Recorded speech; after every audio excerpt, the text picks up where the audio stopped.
That's his job. He's a professional fun haver.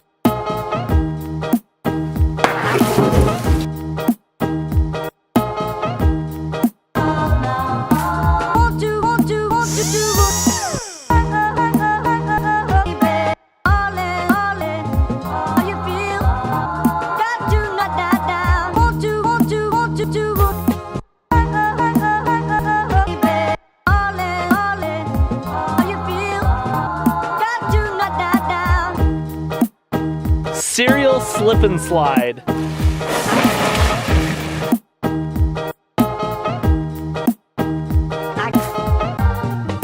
And the streamy goes to Shonduras.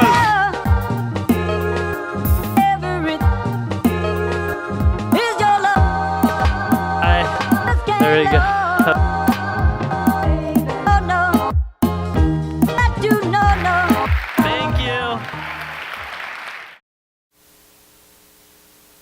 For that. We did it. All right, my name's Sean. Does this work? Yep. My name's Sean, like Shonduras, Mr. Duras, whatever you want to call me. I went to Honduras on a 2-year service mission, came back, everyone's like, hey, Sean's back from Honduras, Shonduras, that's where the name comes from. Don't send me an email saying, dear Mr. Duras, I have a business opposition for you, because I won't listen to it. I get those a lot. Anyways, this is incredible. Like this event, I'm based out of Utah. I got hit up by all these different people who I've partnered with and done really cool consulting or social media strategy kind of stuff with. And they're like, dude, I'm in Utah, are you gonna be there? I was like, whoa, you're in Utah, why are all these people in Utah? I found out about this event. I was like, I'm crashing it. So this is me crashing the event. No, I'm really excited to be here, and I've met tons of really, really cool new, that table over there, that's where I'm sitting. Really cool new people over there. SPG Club for life. Anyways, I swapped tables, sorry guys, I gotta sit in my seat. So there's a point to all this though, I'm gonna get to that. So I'm gonna give you a quick story of how I got started and everything, and I think you guys are gonna find it interesting because a lot of social media influencers, creators, whatever you call us, they're in the same positions that you guys are in, where we need to get reach, we need to get exposure, we need to like share our message, we need to like sell our merch, whatever we need to do. It's like the same stuff you guys are doing, just you guys are really smart and good at the back end. You've had experience, you know how to do things right. We just kind of make things up as we go, but we know how to get engagement and traffic and grow our numbers. Combine those two, you have a really, really good task force, which is kind of my whole pitch here. You guys being able to work more openly with influencers. I have a couple relationships, do consulting for Taco Bell, they're here, yes. And then also Viacom, that's like my big thing for this year. Like my main focus is consulting with Viacom. We've done some really big projects, campaigns that they're building out. I hopped on, I said, from an influence perspective, this is how we drive more traffic. Here's how we put some legs under this so it doesn't just live here, it lives here, here, and here. And together with me doing that, and then me also learning the back end of Viacom's a huge, important company. They know what they're doing. They're giving me their insights. I share mine. We've created some incredible projects this year and incredible stuff that's yet to come that you guys will see. So, rewind everything, story. I'm just a kid, and I come home from Honduras, and everyone calls me Shonduras. I'm like, I don't know about this nickname. And my parents are like, do something with your life. And I was like, good idea. Let's go to college, because that's what parents want me to do. So I'm in college. And then this idea hits me where everyone's like, start a business. That's like successful people. Like, you want to be your own boss, right? So I'm like, yeah, start a business. Easy. Okay, that's what I'll do for a job. I'll start a business. And then I was like, oh, I love skateboarding and snowboarding. I'll just run a snowboard shop. Like, cool, right? So I used to be a really good skateboarder.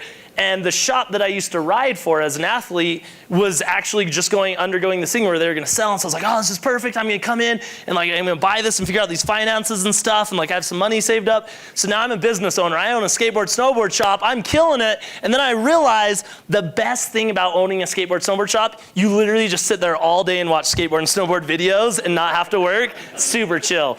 The worst part about being a skateboard shop owner, you literally just sit there all day and watch videos and don't make any sales. It's really chill. So it was kind of sucky. I'm like, dang, I got to figure this out. Everyone was buying stuff online. This was like 6 or 7 years ago or something. So I'm like, I got to figure out e-commerce. I got to like sell things online. I was going to sell skateboards and snowboards online, but there's big dogs out here. Some of them in the audience, they already got that under lock. I'm like, this is hard. I'm still selling to the same audience who doesn't have money. They're just young turds who skateboard and eat Pop-Tarts, and like, they don't have money. So I need a new audience and stuff. So I was like, if I'm going to try and build a business, I need to work smarter, not harder. We need to get something like, where are we going to find this new audience? Just at this time, Facebook was blowing up. It was like spreading from college to college. Everyone was getting into it. And then a pivotal change happened in Facebook, and moms took over. Do you guys remember that when moms took over Facebook? And it was like, aw. All right, we go find a different app. So moms took over Facebook, and I was like, dang, there's my demographic. See all these moms, like there's all this reach, and there's pages and comments. So I'm like, I got this. I'm gonna start, like, let's see what's lightweight, and I can buy in bulk, and I can figure this out. Jewelry, cool. I'm starting a jewelry boutique. Yeah, I'm starting a jewelry boutique on Facebook. So I did that, and I was just gonna run it out of the back of my skate shop, learn about e-commerce, maybe make some extra money, blah, blah, blah. Fast forward 1 week, I'm in way over my head. I've got this manufacturer who sends me stuff from Forever 21, which is like a professional jewelry company, right? Forever 21, it's a real company, right? Yeah? Okay. Retail. So, and my sisters see that, they're like, oh, yeah, I buy their stuff. I was like, cool. And then they send me an email, good sir, to whom you may concern, please don't show the brand on that. We accidentally sent. I was like, okay, well, at least I know I'm getting product quality, what's the items? Quality product, there we go. And it's not like I don't want customer service issues. Like, I want to build a business, but I want to do it right. I don't want to like sell junk. So I'm like, I'll go with these guys, start selling it. 1 week passes by, Facebook page blows up. We have like 10,000 followers on Facebook, which this is like 6 years ago. That was a lot. And I'm learning engagement, the power of engagement. I'm asking people like, hey, new jewelry, like we're selling in like group discounts. This is like when like Groupon was happening and all those daily deals and that kind of stuff, you know? So I was like reading into this. I'm like 10% skateboarding now, 90% just like Blue Bonnet Boutique, let's go. And I'm just figuring all this stuff out. And so I start calling these moms like, yeah, we're gonna have our own boutique. We're doing big flash sales, group deals.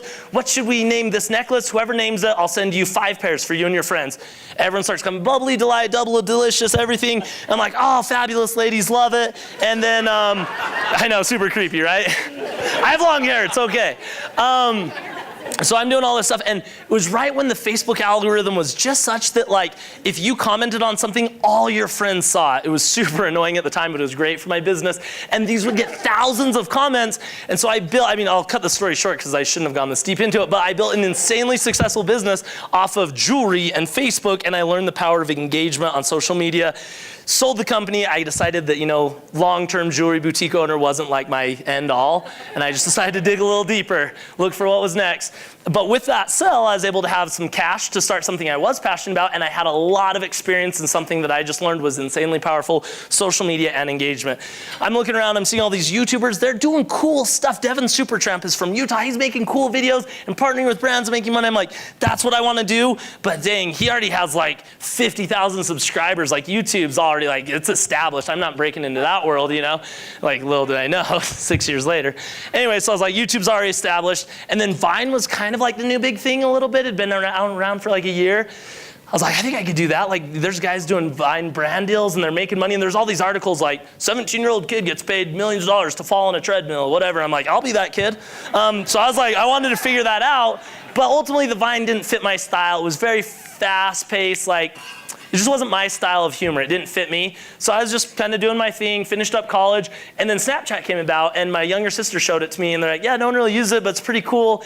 I was again working for skateboard companies at this time. I had sold the shop, and I was working as like a sales rep within the region. Love my job, dream job. And they're like, you travel, you do so many cool things, you meet pro snowboarders, like you should start using the Snapchat thing to show us what you're doing. I'm like, cool, Napchap, let's do it. Download it, start doing it. I'm on an airplane, and I see this old lady, and we're talking old, like no one in this room can get offended. We're talking old.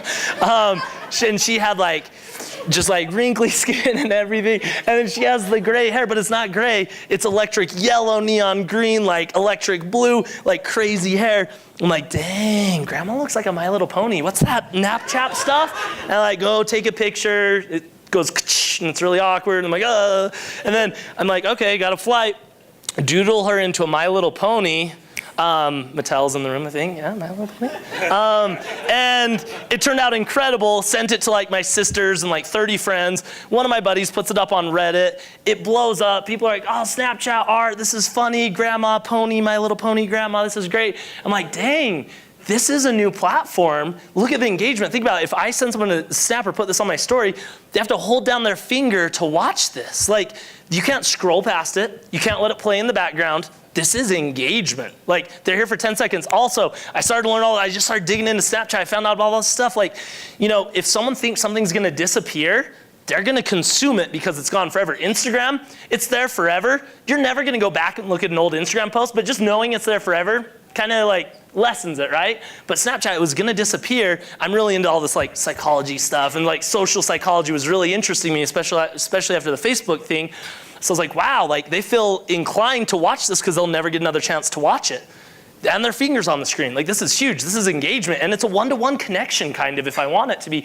So I started going on Snapchat. Fast forward through that really long story, I became the most engaged Snapchat account. I worked with I did the very first brand deal. I was pitching all these brands, like small brands, local brands. Like, Snapchat could be like a marketing tool. No one listened. Finally, this dude tweets me, Disney digital marketing. I'm like, holy crap. He's like, yeah, let's do a campaign together. We do a campaign. It crushes it. Everyone's like, hey, they did it. We'll try it. Snapchat becomes this big marketing tool, and I'm the #1 guy there. Lots of articles about me, and that's how I kind of got my start in this industry. I was like, this is really cool. I love it. I want to dig deeper. One of my really good buddies, Casey Neistat, does YouTube videos as well. Is like, dude, Snapchat's great, but it's not long term. You need to move to YouTube. I was like, gotcha, I'll start doing a video every week. He's like, nope, you gotta do a video every day. I was like, no, I can't. He's like, do a video every day. I was like, okay, I'll try. Go home, start doing weekly videos. Didn't go anywhere. And then he calls me, he's like, yo, remember when I told you to do them every day? I was like, yeah, I'll get on that. Hired an editor, did a video every single day, but I didn't want to just do vlogs. That sounds boring. Like, why do I want to watch someone else live? So I'm like, I gotta like make this cool somehow. Let's call it the best day ever. And every day, no matter what happens, I'm gonna make it the best day ever. I miss my flight, I break my leg, like whatever happens, I'm gonna make it the best day ever. And that's gonna help improve my life, and it's also gonna spread a good message, and it kind of separates me from the pack. Worked out extremely well. We're now doing YouTube videos. We're on day like 580 or something like that. Yeah, thanks, guys. No, thanks. 580, no big deal.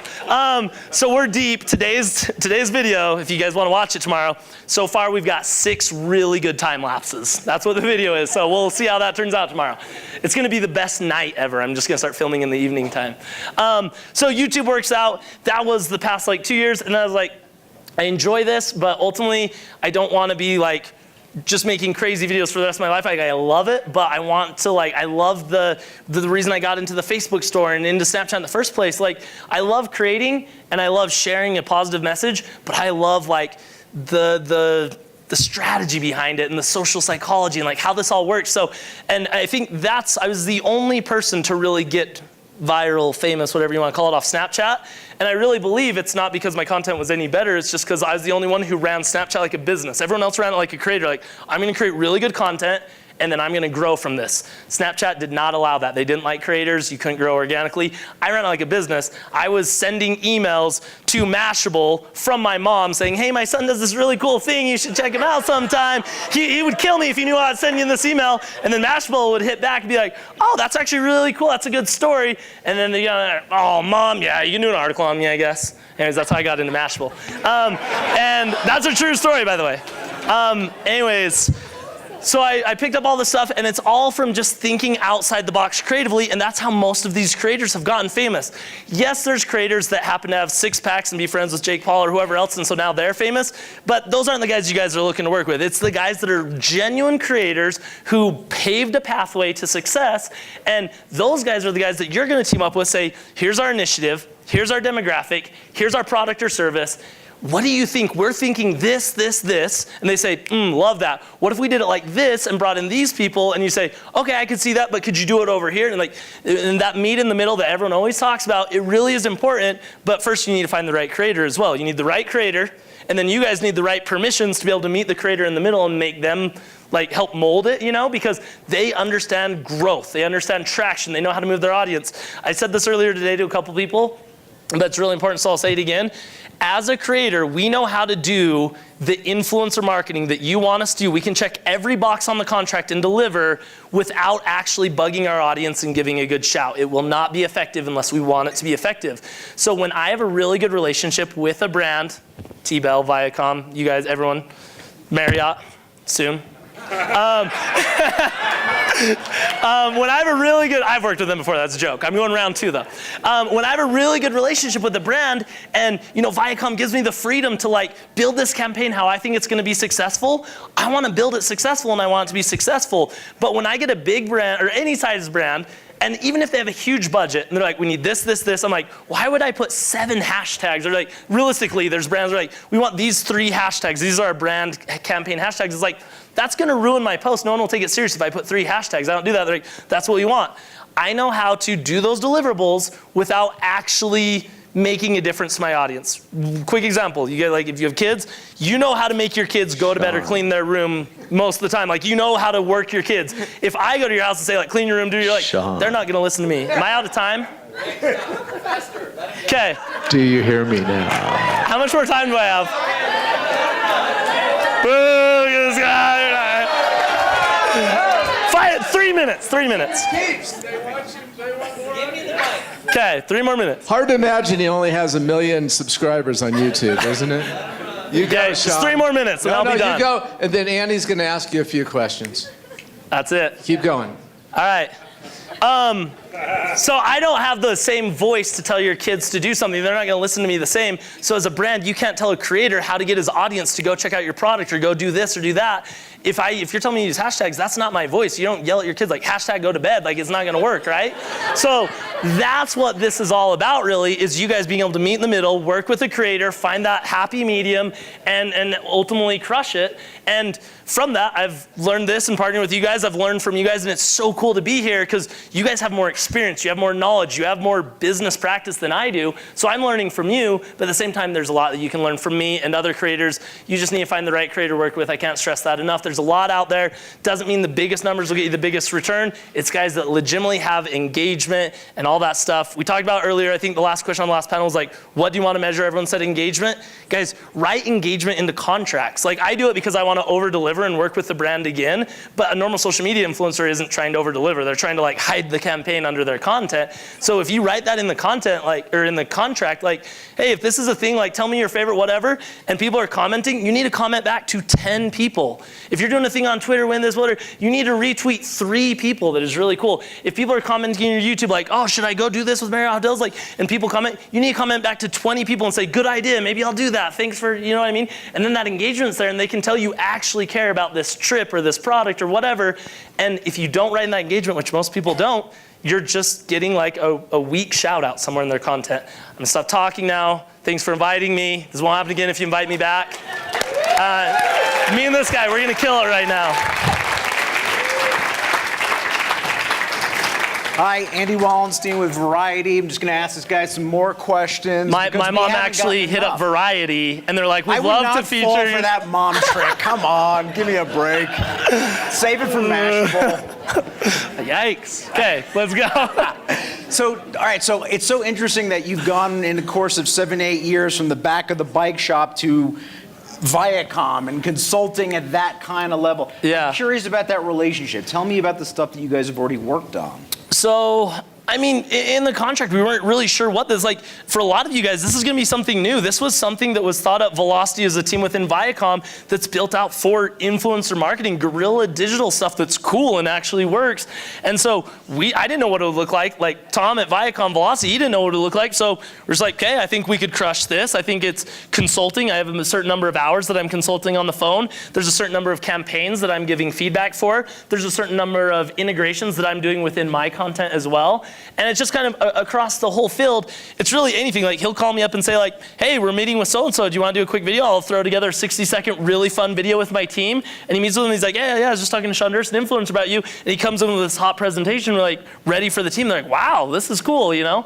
Or if he's trying to work with a brand, he can say like, I have Shonduras and his creative and his whatever, and you would work, like, as part of working with Velocity Viacom, you would work with Shonduras. Like, imagine if you guys did that with your business as well, where it's like, hey, you're gonna come work with our agency or our brand, you also get to work with Rhett and Link from Good Mythical Morning, like they're a partner of ours. Like that would make me feel comfortable that you have that kind of like internal strategy and team based off a real influencer. So we just kind of built out the contract based off of different points that we wanted to touch. And honestly, we've both had so much fun with it that like we've both over delivered in so many areas that it's like, it's not even a contract anymore. It's just kind of like, this is really cool and we're a great partnership. Huh. So here's the thing that I don't understand. Let's say you're integrating with Viacom, you're pushing SpongeBob or some MTV show.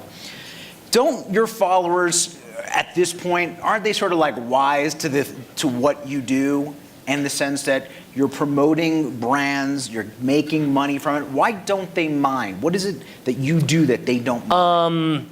This is a really good question, actually. So everyone, drop your gross salads and listen. Just kidding. Maybe they're good to you. I just think they look like weeds. So with that, the more honest and upfront, I don't have any worries about FTC or anything because I'm very honest and upfront with my audience about what I do in working with brands, and I let them know that I'm only going to work with brands that I really believe in and I back and I think's cool, and also that we do extra cool stuff. So that's just kind of like, I don't say it in the brand deal, but they just know that because I've mentioned it when I'm at meetings like this. I'm like, oh, I just met with so many cool brands. Like, I have so many cool projects I want to do with them, and they're like, oh, this is awesome, you know? So I have a really unique audience, and so do several other YouTubers. It's not common, but people who really understand the business side. Good Mythical Morning, Rhett and Link, they have series where they're branded series, and people love them because they're extra funny and they're extra cool. I built the same thing out for myself. I did Free Stuff Fridays where we'd give away free stuff and partner with a brand to do something fun and tell their story and like, go check out this, and then we're gonna give away some free stuff. I literally had fans tweeting me, snapping me like, when's your next like brand project? When's the next Free Stuff Friday? Like, are you gonna work with more brands soon? Wow. Like, I just did a deal with Doritos. We went snowboarding through the middle of my house. Like, we filled it with snow, snowboarded through the middle of my house, grinded a table, all that stuff, off the roof. And they're like, yeah, that's what your audience will love, let's do it. Video, no paid views or anything, organically, just went viral and my audience loved it. And the whole thing was like, it was with Doritos. They have new inside out nacho things. So it's like snowboarding inside out. We're gonna snowboard in the house today, and we snowboard and eat those things and hang out, like what I would actually want to do with my Saturday, and made a video out of it. And Doritos was backing it. So I mean, that could really enter in any influencer and any brand. If you can build that relationship, that's a win. And then my audience is like looking forward to the next, I don't call them brand deals, I call them projects. Like, hey guys, we're in Philly, we got a new project coming, it's really cool, I'll show you in about 2 days. And everyone's, what's the project? Oh, I saw that phone in your hand, I know what the project is. Like, everyone's trying to figure it out, and they're excited for the next project because they know it means elevated content. Now, yes. Elevated content, hashtag elevate to content. So YouTube and Snapchat, are those your primary platforms? Or is it broader than that? So I blew up on Snapchat, so that's like my go-to, and that's how I'm well known. And even though the company doesn't know what it's doing, I still try and like hold on to like some hope that Snapchat's gonna figure it out. So I still do Snapchat, and I love my audience there. But YouTube is way better for me in a sense that like it's engaged, the YouTube platform supports the creators, all this stuff. So that's my go-to, but Instagram is equally important. I think my Instagram stories will slowly take over Snapchat, and then Pinterest is just fire for me. So I made the Pinterest part up, but I wouldn't mind if my Pinterest was fire. If you could fix Snapchat, what's going wrong there?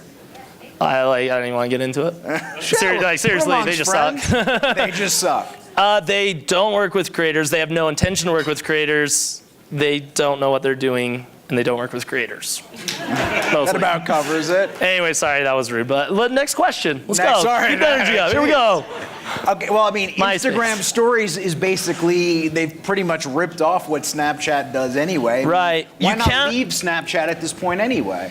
Because I have such a dedicated following on Snapchat that I actually care about. Like, I spent a lot of time building that following through engagement and delivering and like adding real value to those fans. So I've hinted like, I'm doing this YouTube thing, hey, Instagram stories, but ultimately those people aren't gonna come over because Snapchat's a bad platform where you can't link out to other things.